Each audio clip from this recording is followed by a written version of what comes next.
Hey MVPs and everybody else who's watching this video. Yes, it's the main event for the fight night this weekend, so the fight's free.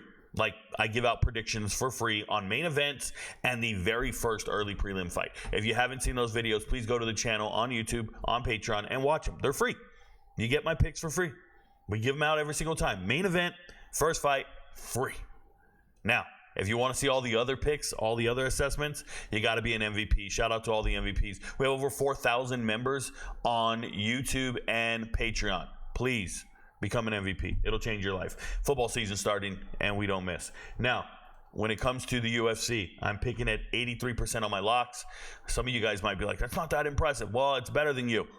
I promise it's better than you, and everything's here. The people who give out free picks on YouTube, they don't keep track of their record for the most part, and they just go out and say outlandish shit like, oh, this guy's going to win by knockout, and no one holds them accountable when they miss. Every single prediction we have, it's up, it's posted, it's all there. We're 100% transparent. I keep saying we, it's just me. Shout out to you. I'm Rico Knows. Yes, that's my kitchen in the background. We're under renovation right now. I don't have my banners up. I don't have my studio up. We're just sitting here. Okay, that being said, let's talk about this main event. Marcin Tybura, 25-8 in his heavyweight career, versus Serghei Spivac. And if you look at the odds here, Serghei Spivac is a minus 160 favorite. Tybura is an underdog at plus 135. When we talk about this fight, the first thing I want you guys to do is look at the graphic below. Down here, that graphic. It says Tybura Spivac 2.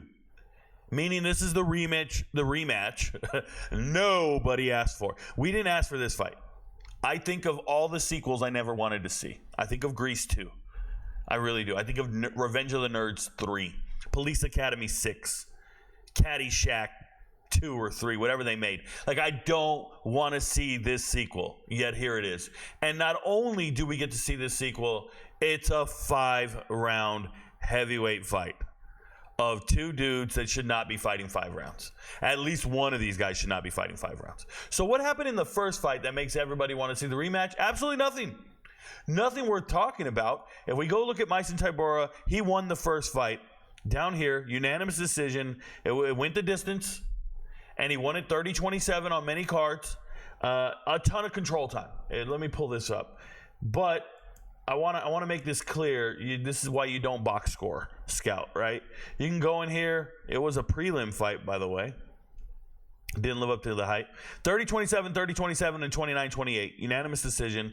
40 strikes landed over here by Serghei Spivac. At the time, I want to say Serghei was 24 years old, and Tybura was 34. If we can be clear, Tybura was probably in his prime. The heavyweight prime is somewhere around 32 to 35 years old, I think, in my assessment of seeing results. Heavyweights, you got to hit your maturity a little later. It's just the way it goes.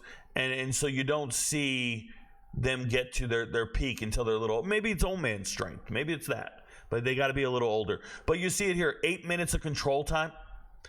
Don't let that fool you. It wasn't like he went out there and shot some takedowns. As a matter of fact, I don't know how they keep track of stats or whatever, but Spivac is actually trying to do some judo hip throws, some type of takedowns, and it slips, and he ends up on bottom. It's just poor decision-making, maybe low fight IQ. I'd imagine he's not going to make those same mistakes this time around.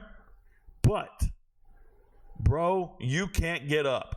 You can't get up. If the man controlled you for 8 minutes, you couldn't get up to save your life. I hope he's been practicing not just takedown defense, but how to get back up after you get taken down. And I don't think it's going to happen. I think when you're fat and you're big and you're a heavyweight, we've seen it so many times, whoever gets a takedown just wins the round at the heavyweight division when you're just frustrated. All right? On the flip side, Marcin Tybura never been submitted in his life. He's not a threat to get submitted. And is he going to get knocked out? I don't think so, man. I really don't. And I think he's got the durability and the ability to fight and not get knocked out. So we're talking about a guy who went the distance with Alexander Volkov, right? And yes, he lost, but he's fought guys who are a little more dangerous than Serghei Spivac. And Spivac is just, it's mind-boggling to me. So remember, guys, I do my assessments on these fights before I see the odds, right? I start on Monday. I don't make the videos till Thursday, Friday because I'm waiting for the weigh-in and I'm waiting for them to cancel fights and do last-minute updates and all that crap. It saves me time. But when I do my assessments, I got to tell you, what happened that made people think Serghei Spivac should be a favorite in this fight? Like, what did I miss? Did he get bigger, stronger, faster in the last 4 years? That he's now magically a favorite? Tybura should be a minus 400. I already watched this man win this fight. Now, maybe Vegas knows something I don't. Maybe age matters. Maybe he's 38 now and he's old and he's slow. Maybe. But guys, the Serghei Spivac dude, you see these takedowns here? I've talked to you guys about this in past videos. What does that mean when you see 4 takedowns a fight? You shouldn't have 4 takedowns a fight. You're not a main event fighter. You're a 3-round fighter. How many takedowns should you have in a 3-round fight? If you're a heavyweight, 3 at most. Because you should get your takedown and be in a dominant body position and control the fight. But he gets a takedown and Tybura gets back up. He gets a takedown and more people just get back up.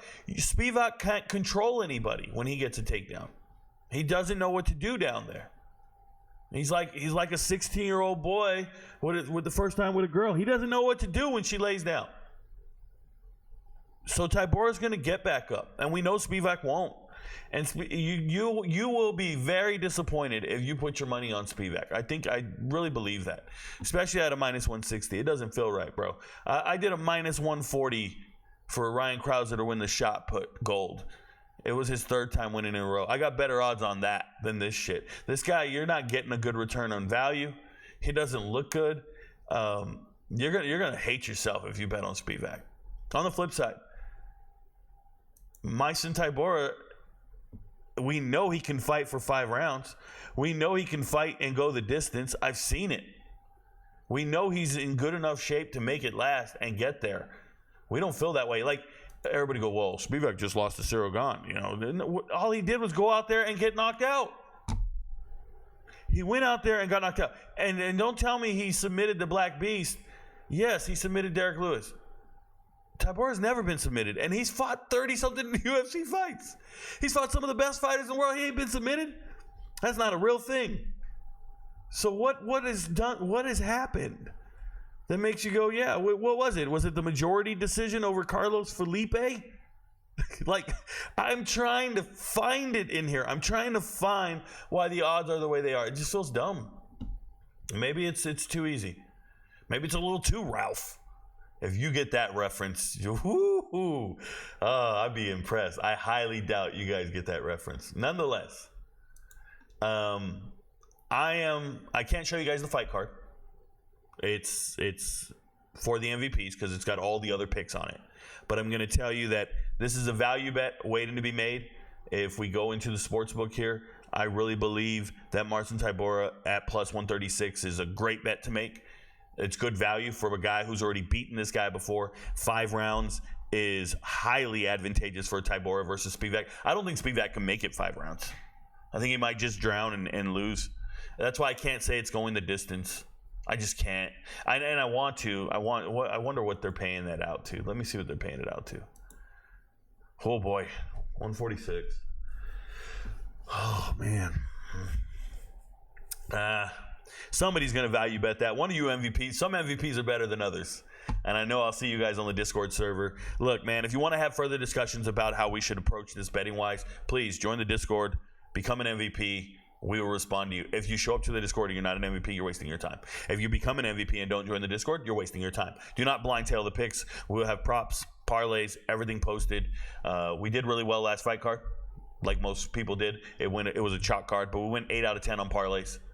You heard me right. 8 out of 10 on parlays. Not got 8 out of 10 legs right. No, 8 different parlays hit out of the 10 parlays I provided. And we also obviously hit every single lock.